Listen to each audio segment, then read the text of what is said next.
Itong ating pinamatisa na manok. Chicken fritada siya. Ginawa ko to, niramihan kong tomato. Tara, samahan nyo ako. Lutuin natin ito. Pakita ko sa inyo ang proseso kung paano magluto. Na atin gisahin.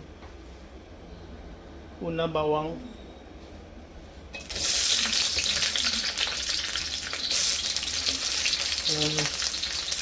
Tapos garlic.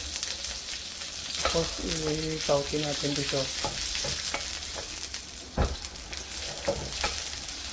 Tapos ito, maraming tomato nilagay ko. Chicken fritada to siya.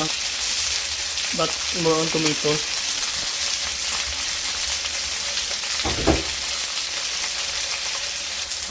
Tapos isautin natin.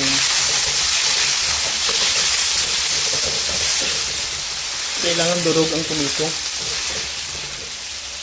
Ito na siyang carrots at saka potato. I-fried ko siya. Tapos ito ang natin ng tomato.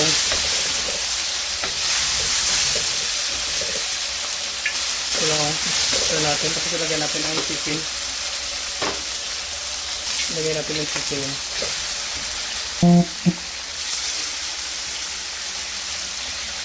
Tapos ito.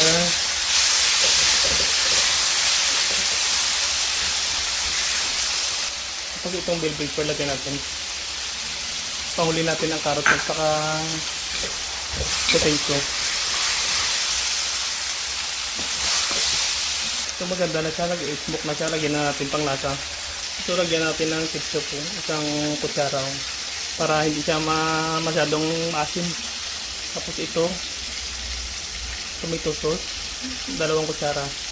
Ito soy sauce. Tapos chicken stock. Tapos tomato paste ito. Tapos lagyan natin ng tubig to. Tapos pinamatisa na manok. Lagyan natin ng tubig. Lutuin natin mga 20 minutes. Lagyan natin ng pisos. Soya sauce. Tapos stir natin habang papakulo tayo ng tubig. Stir muna natin to. Ito chili powder pang parami ng kain. Ito na siya.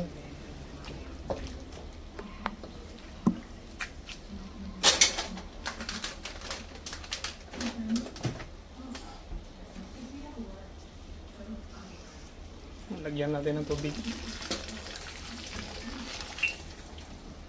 Siya. 15 minutes pakuluan natin. 15 minutes pakuluan natin. Magre-reduce yung tubig. Lagyan natin muna ng mediums bago natin pakuluan. Siya.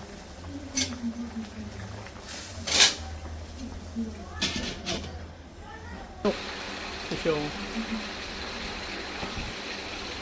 15 minutes na to yung binuksan ko na ito ng ating kinamatisa na manok. Lagyan natin itong fried natin, dinip-fried natin kanina na carrots at saka potato. Mga 2 minutes luto na to.